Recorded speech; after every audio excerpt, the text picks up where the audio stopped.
MBBS, BDS आणि पदव्युत्तर वैद्यकीय अभ्यासक्रम प्रवेशासाठीची राष्ट्रीय पात्रता प्रवेश परीक्षा रद्द करण्याचा महत्त्वपूर्ण निकाल सुप्रीम कोर्टाने दिला। यामुळे इंडियन मेडिकल काउन्सिल ऑफ इंडियाला मोठा दणका बसलाय। अशा प्रकारची प्रवेश परीक्षा घेण्याचा अधिकारच मेडिकल काउन्सिलला नाही, तसं सुप्रीम कोर्टाने स्पष्ट केलंय।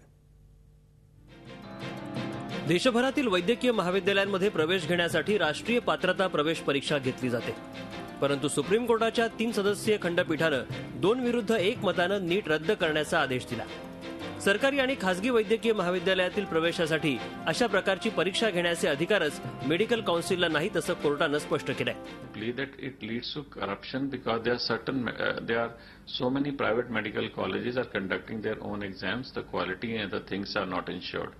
So Supreme Court has given their judgment, but I think I have not gone through the fully detail, but these topics have not been touched. यंदा मात्र या परीक्षेच्या माध्यमातून झालेल्या प्रवेश प्रक्रियेवर काहीही परिणाम होणार नसल्याचं कोर्टानं म्हटलंय। सरन्यायाधीश अल्तमास कबीर आणि न्यायमूर्ती विक्रमजीत सेन यांनी परीक्षा रद्द करण्याच्या बाजूने कौल दिला, तर खंडपीठातले 3रे न्यायाधीश AR दवे यांनी मात्र नीटच्या बाजूने मत मांडलं।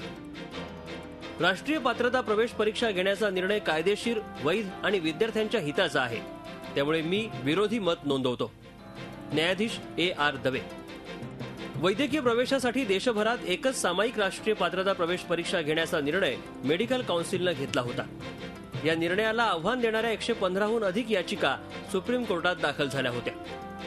सुप्रीम कोर्टाच्या या निर्णयामुळे देशभरात एकच सामायिक प्रवेश परीक्षा घेण्याच्या केंद्राच्या निर्णयाला खीळ बसली आहे। Bureau report, Zee media. Zee 24 तास, एक पाऊल पुढे।